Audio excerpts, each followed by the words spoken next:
Society 13 Podcast Network. Redefining podcasts. Society-13.com. I like to listen.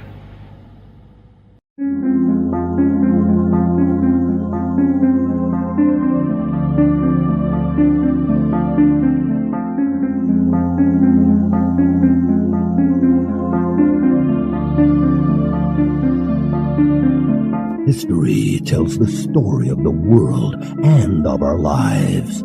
Sometimes that history goes bump in the night.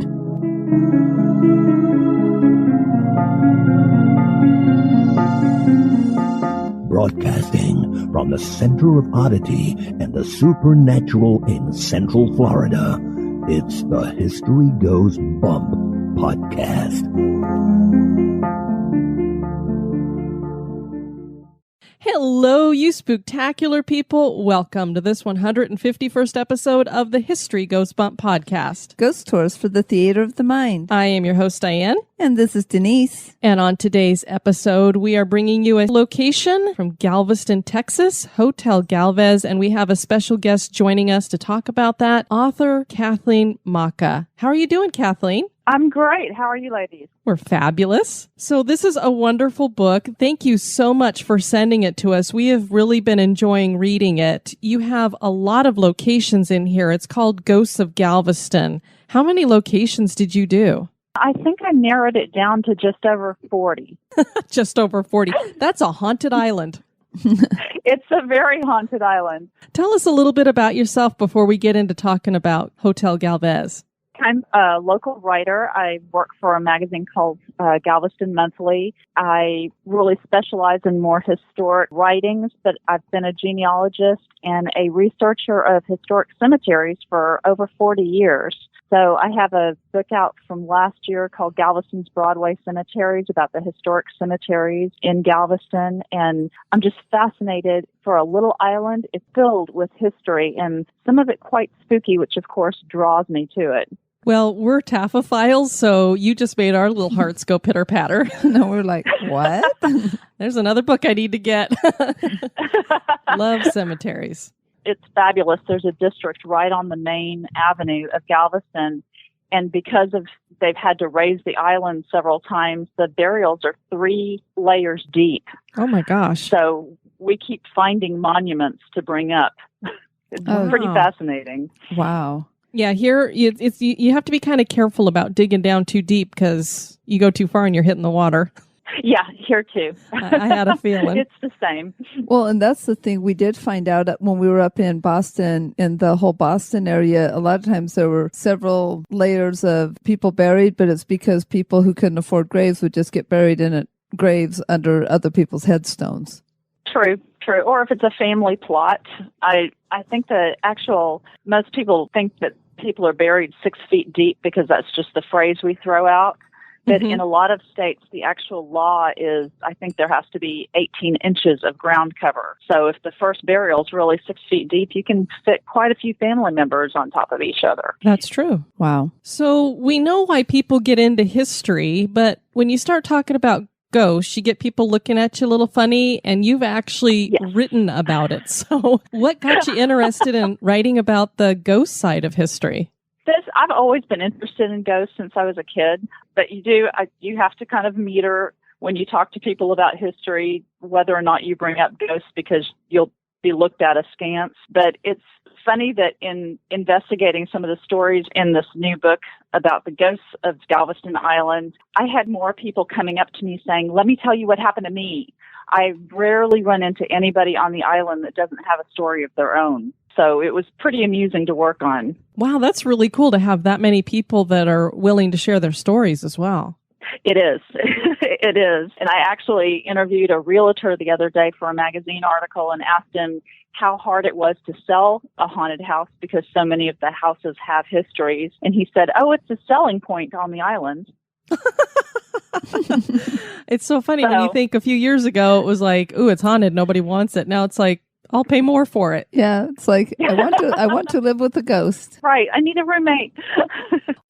Before we get into talking about the Hotel Galvez, we'd love to have you check out our website, historygoesbump.com. And Denise, if people want to send us feedback, where can they do that? They can do that at historygoesbump@gmail.com.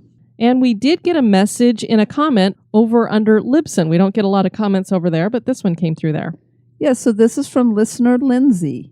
I've been listening since last October and found you when looking for a podcast to go with Halloween. I've enjoyed listening to you both, and what prompted me to comment finally is that you mentioned Metro State in the Bragg Road episode. I went to school there also and graduated in 2011. Metro became a university during my last year there. Now it is Metropolitan State University of Denver. I also never knew the Tivoli was haunted and wanted to let you know that it is a sort of student union for the Auraria campus. The movie theater is not there anymore, but has a food court and campus bookstore for the 3 schools that are on the Auraria campus. I always find your podcast interesting and end up having to Google some of the locations I've never heard of. Thank you for the effort and time you put into this podcast. Look forward to the next episode and learning about new, interesting places. So there you go, Denise. The college you went to is now a university. So can I say that I went to a university now, or do I still have to say I only got up to State College? I'd say you could say you went to a university now. Very cool. Bonus. Also, at the tail end of this episode, we're going to be bringing you the 3rd installment of Tim Prasil's Spectral edition. This is about a couple of elderly ghosts, so stay tuned for that. Again, remember, if you've joined the Spooktacular crew in the last week and a half, this episode is dropping while we were on our road trip, so we're going to be keeping a list, but it might be a little delayed you getting welcomed into the Spooktacular crew, but don't worry, you will get welcomed. We want to welcome to the Spooktacular crew Joanne. Hello, Joanne. And John. Hey, John.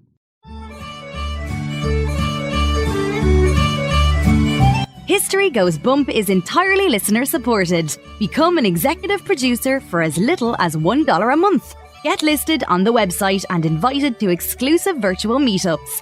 For $5 a month, you get that and exclusive bonus content like the Haunted True Crime Bonus Cast. For $10 and above a month, you'll get all that plus awesome History Goes Bump gear. Check out patreon.com/historygoesbump, or you can support us via PayPal. Click the Support the Show tab at historygoesbump.com for more information.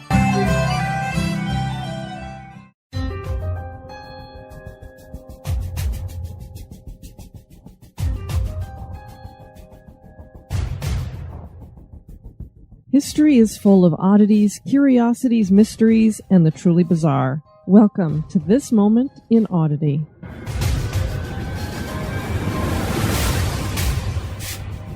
The Petrifying Well of Knaresborough is England's first visitor attraction. Sir Charles Slingby had bought the land where the well was located from King Charles I in 1630.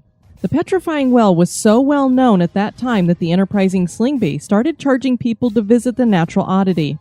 The earliest reference to the well dates back to 1538. King Henry VIII's antiquarian, John Leland, wrote at that time that the well was considered to have healing properties in its water, and people would shower in it hoping for healing. People began leaving trinkets and gifts by the well and were astonished when these items would become petrified over time. This caused people to declare that the well was cursed by the devil. No matter what the water touched, it eventually turned to stone. The well also started taking on the look of a skull. Rather than rushing to the water for healing, people were afraid to go near it because they thought they would be turned to stone themselves. The cause behind the petrification is scientific. The well has been tested and the mineral content is extremely high. The water flowing over objects has an effect like what happens in the creation of stalactites and stalagmites. But while that process takes centuries to happen, the petrifying at the well at Knaresborough takes as little as 3 to 5 months. So you could leave a teddy bear there today, and in 6 months return to find it made of stone? And that certainly is odd.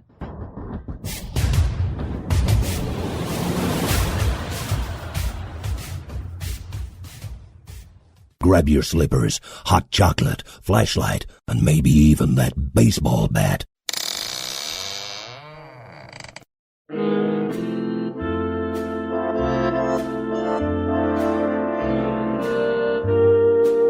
This day in history.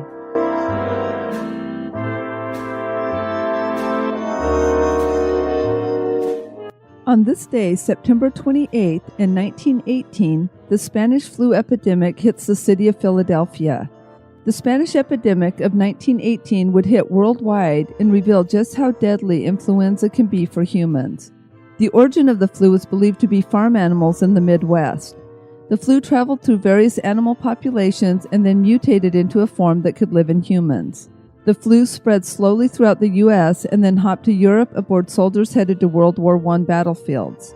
For Philadelphia, it was the Liberty Loan Parade that gave the Spanish flu its foothold. The parade featured floats, bands, and soldiers marching up South Street. The crowds were thick as people came out to celebrate.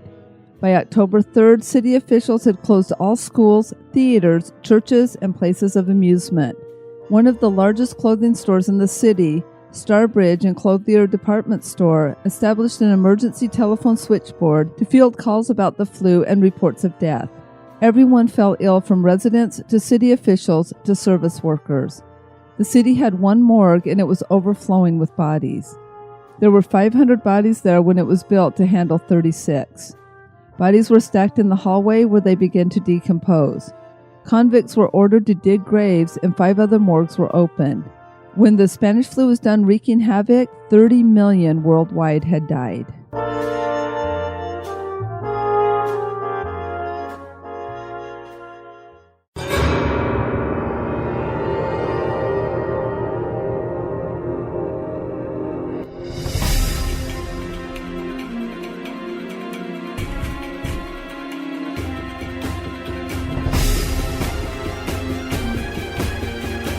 The History Goes Bump podcast.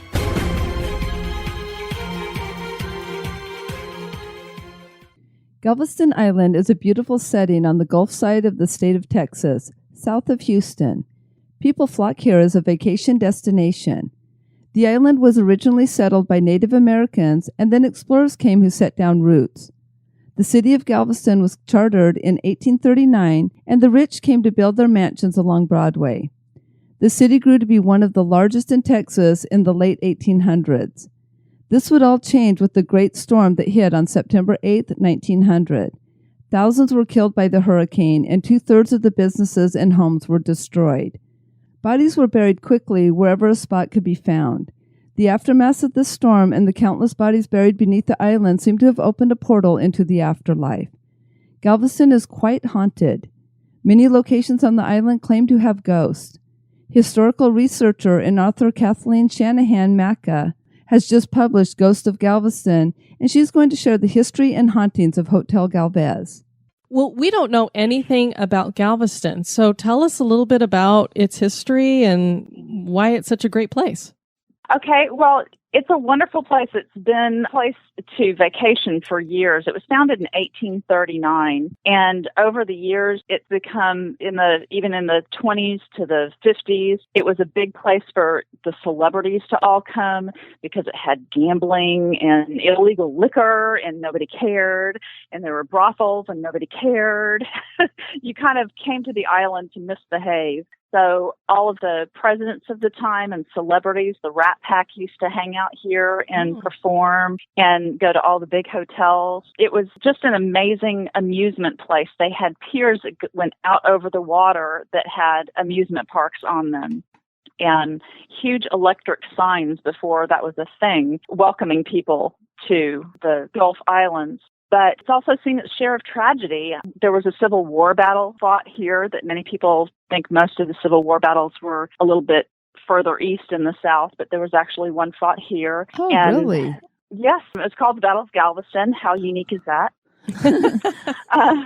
But there were victims on both sides that are actually buried here. There were so many epidemics of yellow fever, obviously, because it is a port city. So there's a lot of death in the 30s, and that's actually when they established the city cemetery, was because they used to bury people out on the sand dunes, and you can imagine with the movement of the sand dunes that didn't work too well, so they finally had to establish a city cemetery. So the city cemeteries themselves are really historic. They have wonderful old stones. But in September of 1900, there was a storm called the Great Storm. It was before we used the word hurricane, and over 6,000 people were killed. There was really no warning.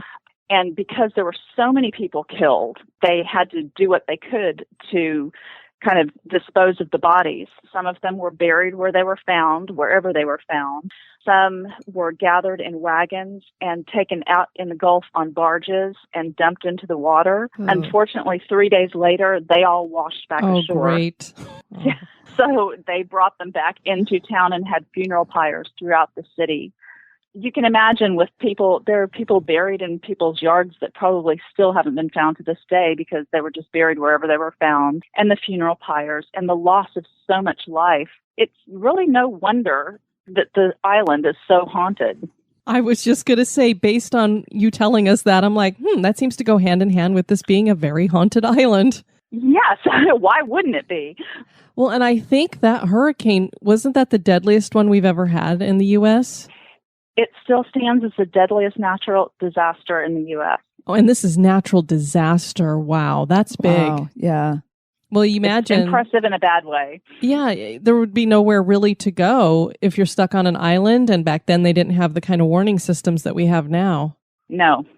And after the hurricane, the people who stayed built a seawall and actually raised the island. They lifted all of the buildings, even the huge cathedral, the ones that were left, and filled in under them and raised them, 8 to 12 feet in sections so that the island would now be higher.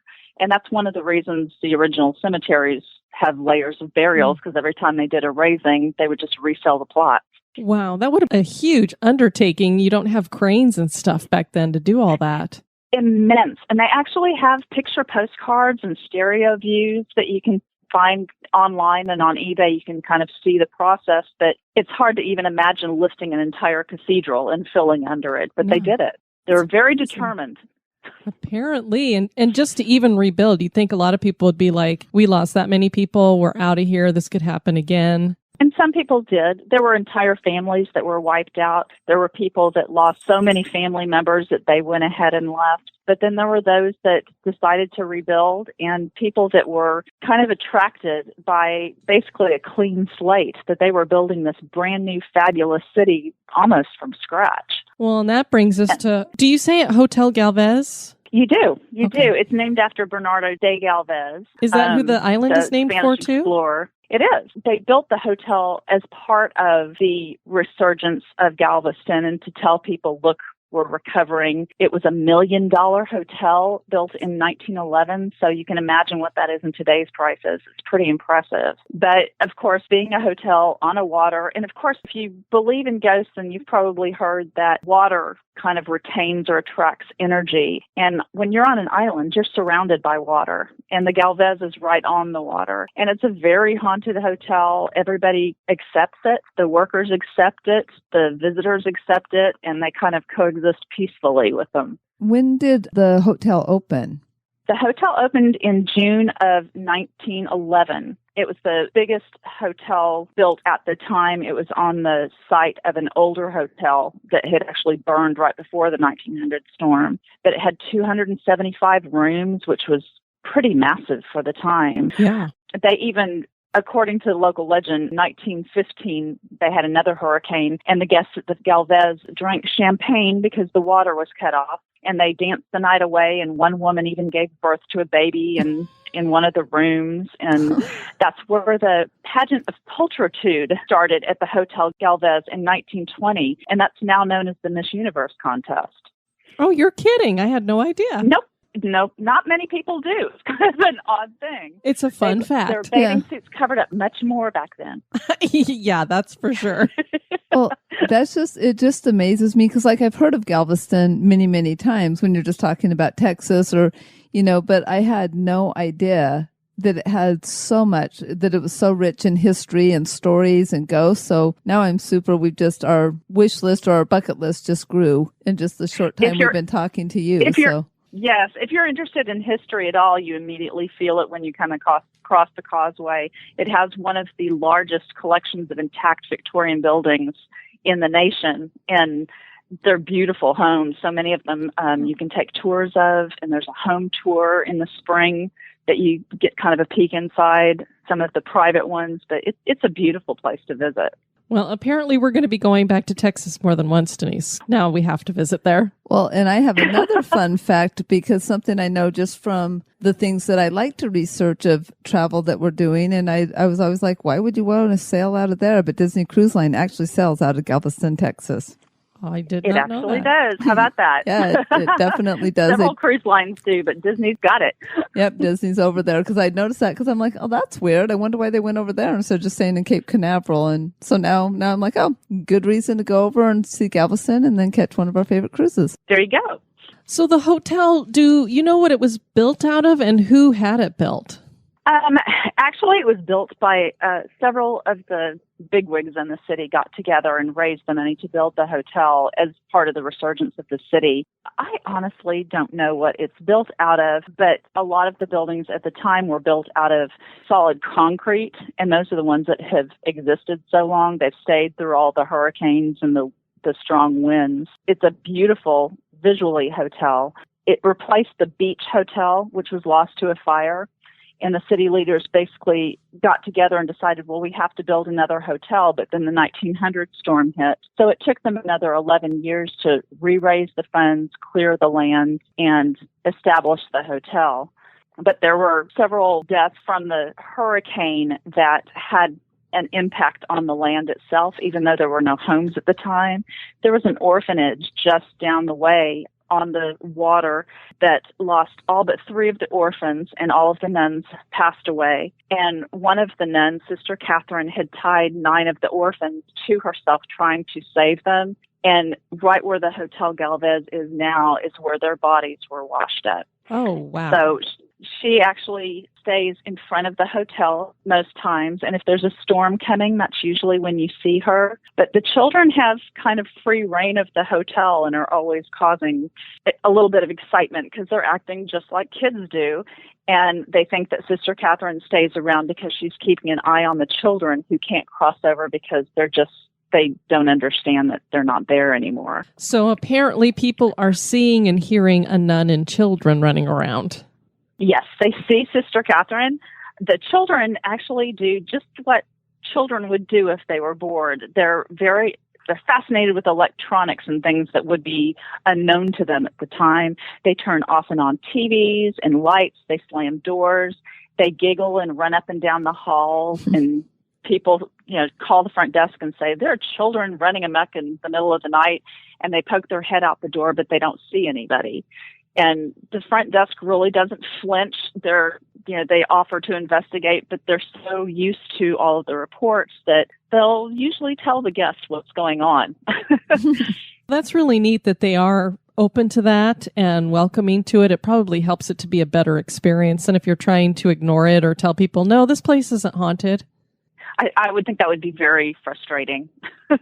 The most famous ghost at the Hotel Galvez is known as Audra, and she's known as the Lovelorn Bride. And she was staying at the Hotel Galvez, and her fiance got called out to sea. He was a mariner. So every day she would climb up to the 6th floor, and there are 4 turrets on the top of the hotel. They used to be open to the Gulf breezes. So she would climb the ladder in one of the turrets and watch over the Gulf waiting for his ship to return. And she did it day after day and eventually got the news that his ship had been lost. So she didn't believe that he could possibly be lost. So for several days, she kept watch and vigil, but then eventually went into a fit of despair and hung herself in one of the turrets. But the really horrid part of it was he came home a few days later because he had been rescued by a passing ship. Oh, no. But she does still roam the halls. You can see Audra. She's very active, but she roams from her room, 501, down the hall and walks up the direction of the turret and walks back down. But she's the most well-known, and I think most people know her story the best. Now, does she ever interact with people, or does she just pretty much make that journey? The only time she interacts with people is when they're in her room, and she doesn't always take kindly to it. Oh. I think she thinks people are being intrusive by being in her room. So she can cause them a little bit of trouble. She'll mess with their phone, have their phone ring in the middle of the night. They use card keys now instead of real keys, and the card keys won't work. Lights will go off and on. There was one instance where she had supposedly died in 1955, and there was one instance when the person's card key just stopped working, so he took it down to the front desk and said, there's something wrong with it. So they ran it through the reader to check it, and it came up expired 1955. Whoa. Oh, my God. That is a key card. Oh, my gosh. That's a key card. Wow. Evidently, the reader doesn't say expired. That's not one of the readings that normally comes up. Well, and for that year, I mean, there's no way in heck it would ever say a year like that. There weren't card readers No. in 1955. No, definitely not. Well, and here's the interesting thing that we've wondered on this show many times is ghosts interacting with technology that is not of their time, whether it's playing with the phones or here playing with a key card. It's like, how do they do that? Well, you do have to wonder, but when you start reading more about ghosts and paranormal experiences, a lot of it comes back to what is left of them is some sort of energy. Mm-hmm. So that's what they have to interact with. So if some of our little trinkets of today, our televisions, our lights, our key cards are electronic based or battery based, that would be the easiest thing for them to interact with. So it kind of makes sense. That's true. And it's definitely spooky. Yeah, I mean, first of all, you're being locked out of your room, and then to have it say that, it's a definite, I don't want you in here. Yes. All the ghosts seem friendly. One of the little children that hangs out, there used to be an ice cream parlor on the ground floor, and of course it's now this fabulous spa for the guests. But there's a little girl who hangs out in front of it, and every once in a while when somebody comes out the door, she'll whisper, "Ice cream." Because she knows that's where she used to get ice cream. She's probably wondering, where did the ice cream go? Why are you doing the facial thing? Exactly. Yeah, they go in to get all relaxed and coming out. And where's my ice cream? Like, I'm starting a new thing with myself, a new me. I'm going to go get spa treatments, watch what I eat. And then they're like, why do I crave ice cream every time I get a massage? Exactly. You had mentioned the 4 turrets. They're a really unique part of the hotel. It's got a very unique design because you'd just be looking at it and it would look like a normal large hotel with a bunch of windows and stuff. But those 4 turrets make it look really unique right there in the center of it. It does, and the island doesn't seem that narrow until you get up high in any building, and almost anywhere you are on the island, once you get up several floors, you can see the Galvez, even if it's on the opposite side of the island, because it has such a unique silhouette, and it's beautiful against the water. Can you go up in those turrets and look out at all, or are they off limits? You can't. They are actually blocked. I don't know how soon after Audra committed suicide they were blocked. But as I said, they used to be open because there didn't used to be air conditioning, and you're in Texas, you need air conditioning. Mm-hmm. They would leave them open for the Gulf breezes. Mm-hmm. But I imagine about the time they installed air conditioning, which was probably the early 60s, is when they closed them off. That they would be a hazard if they were open like that, but they sure are beautiful. Yeah, and you don't want to tempt people to jump or anything like that. They don't need any more ghosts than they already have. They have enough to deal with. Exactly. Now, is that something that's common in Texas along the Gulf Coast there, that to do the turrets? Because I know a lot of the different structures in different places have widow's walks, which were exactly for what she was using the turrets for. Is that does Texas do more with turrets like in their area, or? This seems to actually be a very unique silhouette. I haven't seen anything else exactly similar to this. It's kind of a combination of some Moroccan styles and some other they were very inventive, but it's gorgeous. And the top floor has huge floor-to-ceiling arched windows that you can stand and look out at the Gulf. It's really beautiful. And the property looks beautiful, too, with the flowers and the palm trees and everything. Yes, and the ballroom. There are still Victorian women that are sitting in the ballroom waiting, I guess, for the next dance. But it's right across the road, kind of catty-corner from the Pleasure Pier where the Ferris wheels and everything are. And there was a famous pier right across from the Galvez called the Balinese Room. I don't know if you've heard of it, but it was a very famous gambling spot, and that's where the Rat Pack hung out. And we don't like to use the word mobster in Galveston, but whatever other synonym you can think of. Part of the family? Frequent those places. Yes. So it was quite an active area. Now, you mentioned in the book that Audra has plenty of company on the ghostly guest register. Is this a term that you used, or do they actually keep a list of ghosts that they have there and reports and that kind of thing? That's just a term that I used. Almost everyone you talk to at the Galvez will tell you about Audra, and they'll probably tell you about maybe one other one they've had an encounter with. But the more people you talk to, you kind of can narrow it down. It's like, oh, okay, there's the group of children, and then there seem to be two girls that don't fit into the orphan category, but they were probably guests there. There are former workers there that still seem to be tidying up, and they'll come in and straighten your room when you're not there, but the hotel people haven't been in. They're still on duty. So everything seems to be very friendly. There's nothing malevolent at all at the hotel. You know, to have that many ghosts and be able to say that there's nothing malevolent that's pretty good, because usually it seems like there's always that one.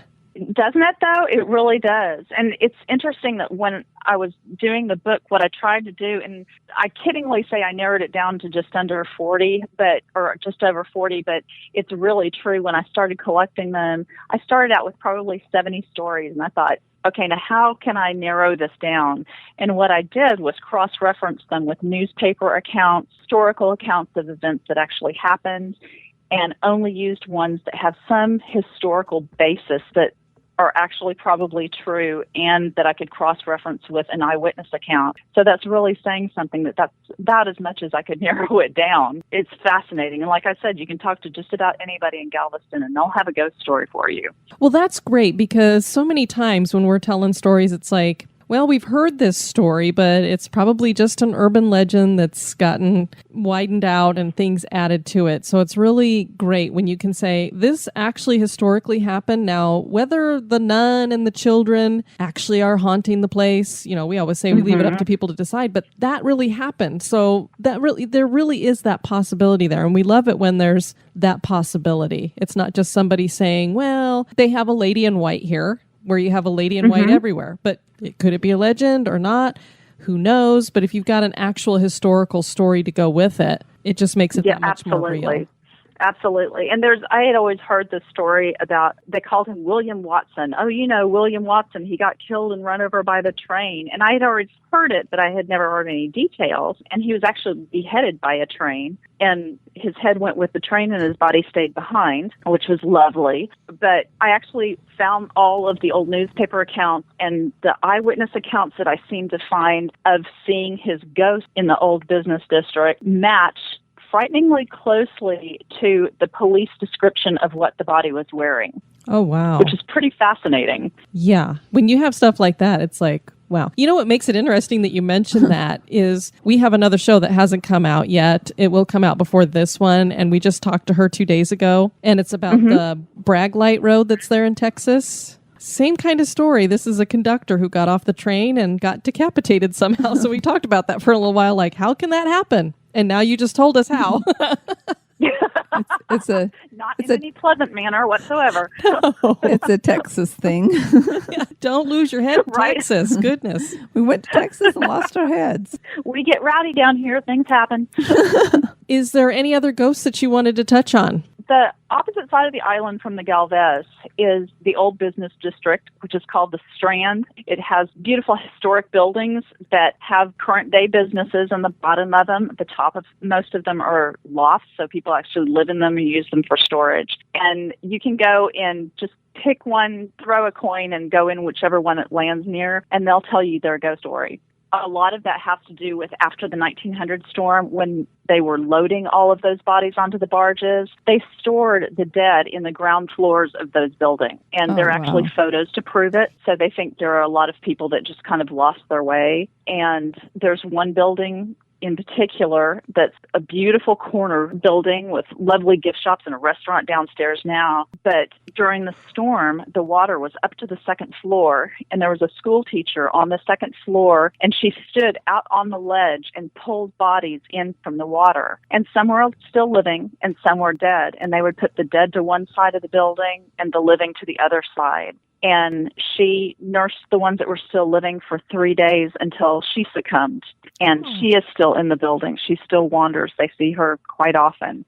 Wow. So did she get sick or? She got sick because there wasn't enough clean water. There wasn't quite enough food. Disease became rampant, obviously, with the death and the destruction and the everything else that washed up and washed back out. She was a hero. She remained nameless, but everybody knows about the school teacher, and she and a little boy are still in that building. And the little boy loves to sneak in the ladies' room and slam the stall doors when somebody's in the stall next to it, just to for amusement. But the shops will tell you that they'll come in the morning and things will be taken gently off the shelves and stacked in the middle of the floor, or things will be rearranged after they've neatly redone their stock before they locked up at night. And they just kind of take it in stride because they know who it is. It's very neat. And those are all these buildings that are down on the Strand, basically. Yes. When did the book come out? The book came out on September 12th, so just in time for Halloween. And like you said, it's got a ton of locations in it. It's really well written. I've really enjoyed it. Thank you so much. I appreciate it. I'm glad you enjoyed it. Like a little bit of history and a little bit of ghost story. That's what I tried to blend in. And hopefully everybody will come and try to have their own ghost experience in Galveston.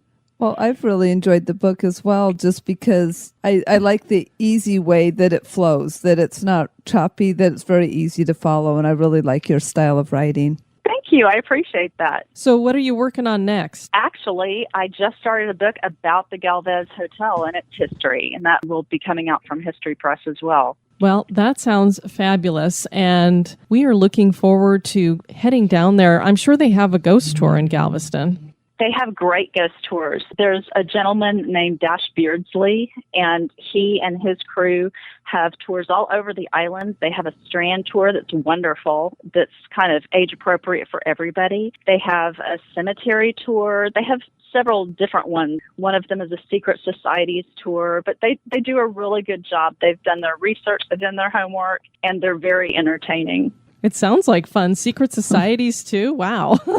I know, right? So, I mean, I'm just going to ask, since it is a port city, do you have pirate tales as well? There are a lot of pirate tales. Jean Lafitte actually lived on Galveston Island, and there are a lot of people think that the ruins of Maison Rouge, his home, are still on the water, kind of at the end of the Strand, just a couple blocks down from the Strand. But it was a home that was built just after he left because he burnt his home, and then a gentleman came in and built a replica on the property. So the ruins of that house are still on the waterfront, and you can see them, but it would have been what his ruins looked like. And then on the other end of the island, he had an encampment with his pirates, so there are definitely lots of pirate tales, too. Oh, fun, fun, fun.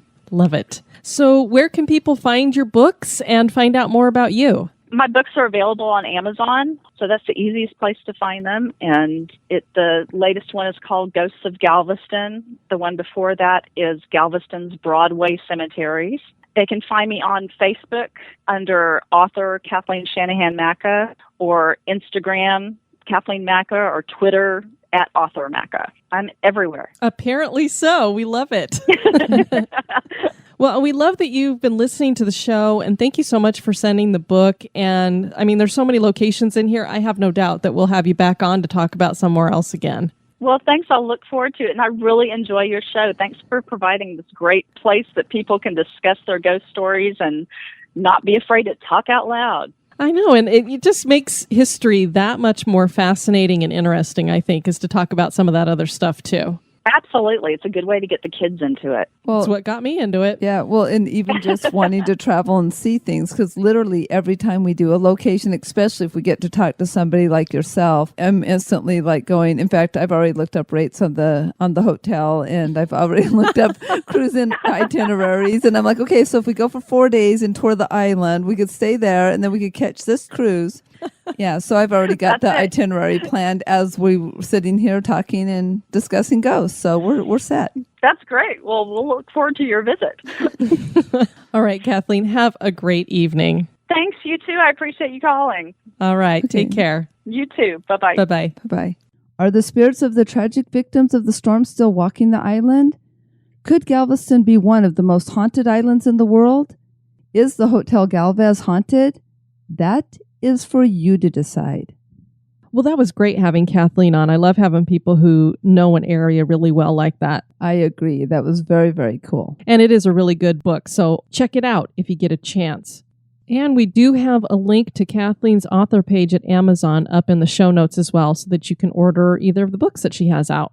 On our next episode, we're going to be celebrating our 2nd year anniversary, Denise. Can you believe we've been doing this for 2 years? So we're heading into the terrible twos. I know. Look out next year, guys.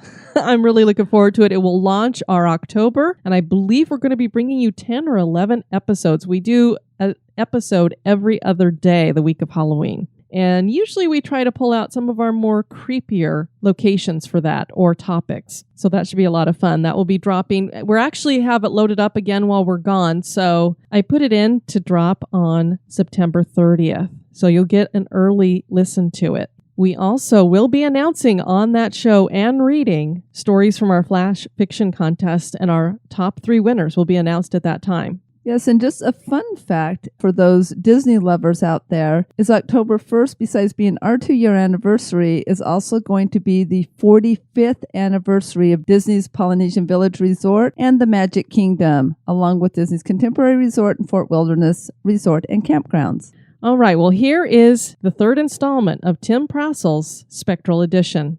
Welcome to Spectral Edition. I'm Tim Prasil. Often, the ghost reports that I've dug up, when a history of the living person who became the ghost is provided at all, it's somebody who was a victim of murder, maybe suicide, some kind of premature or traumatic death, so you begin to understand why a ghost might linger. This makes today's 2 articles rare in that the ghost in life lived to a ripe old age and died at home, which of course in the late 1800s and early 1900s would have been pretty typical. However, in the first article, we are given a reason why the ghost is lingering. This was published in the Washington Bee on December 13th of 1902. The headline is, Ghost Rules House. Queer doings in alleged haunted residence caused excitement at Dunkirk, New York. Residents in the 4th Ward of Dunkirk, New York are greatly excited over an alleged haunted house in Lincoln Avenue. The house in which the ghosts are said to hold sway is a small, gloomy, vine-covered cottage resting back of the street, almost hidden from view by deep shrubbery. It was the home of an aged woman who was found lying on the floor one morning dead.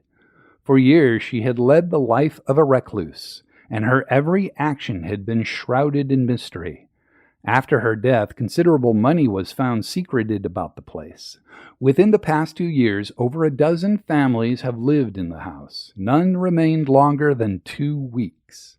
A family who had moved into the house Monday last moved out on Thursday. They stated that continually, about midnight, the sound of footsteps, groans, blood-curdling chuckles of laughter, and the clanking of chains could be heard throughout the house. The lighted lamp on a number of occasions was blown out without any apparent cause, and several times the bedclothes were forcibly pulled from the occupants of the bed. The old woman during her life never allowed a person to enter the house. The opinion is that she has come back to the world to keep people out of the house, which she guarded so jealously before her death. So there we're given a pretty good motivation for the ghost, the spirit of the woman, to come back and try to keep people out of her house. With this next one, we just have what seems to be a very nice man who passed away and wanted to pay a visit. You'll see what I mean. It's from the Dalles Daily Chronicle, a newspaper from Oregon, and it was published on October 3rd of 1891. The title is Mr. Quinn's Ghost. John Quinn, an old man, died in his residence on Bowman Avenue, Danville, Illinois, about 2 weeks ago. After his death, the family vacated the house, which was soon occupied by another family. Yesterday afternoon, after locking all the doors, the family left for a few hours' visit with some friends in another part of the city. On their return home about dusk, they were startled to see Mr. Quinn, dressed in his ordinary wearing apparel, walking up and down the floor of his former sleeping room. Several neighbors were called to witness the strange spectacle, among whom were Wilbur Walker, Mary Wilmer, and Mrs. Henry Kirby. Mr. Quinn's ghost came twice to the window, bowed to the people gathered in the street, and then sat down in the window. Suddenly every trace of him disappeared. Mr. Sprett and Miss Wilmer mustered up courage enough to enter the house and found that not a lamp in the house would burn. Lights were obtained from the neighbors and search was made throughout the house. Everything was found securely locked and there was no trace of anyone having entered. The neighborhood is greatly excited over the occurrence. I guess if you're gonna be haunted, a ghost that bows to greet you is probably the ghost you want. You've been listening to Spectral Edition. I'm Tim Prasil. I have close to 300 of these ghost reports, and I post one each Wednesday on my website, The Merry Ghost Hunter. At the same place, you can listen to previously released audio versions of Spectral Edition. Once again, that's The Merry Ghost Hunter. I hope you stop by. Thanks so much, Tim. I just love those, Denise. They're great. We have a review to share from iTunes. This is from A. Foltz, 5 stars. Just a fantastic podcast. I absolutely love this podcast. The two hosts, Diane and Denise, are just the sweetest, creepiest ladies to listen to. The production value is so great. The stories are so well researched and the creep factor is great. This is better than summer camp horror stories. I love how they both take it all serious and lighthearted at the same time. Well, thank you so much for that review. We really appreciate it. We want to thank you all for tuning into this episode. I have been your host, Diane. And this has been Denise. You take care now. Bye-bye. This episode has been brought to you by our executive producers. We'd like to welcome new executive producer, Joanne Lum. Thanks. Have a spooky experience that occurred at an historic location? Want to give us feedback? Or have a suggestion for the show? Share it with us at historygoesbump@gmail.com.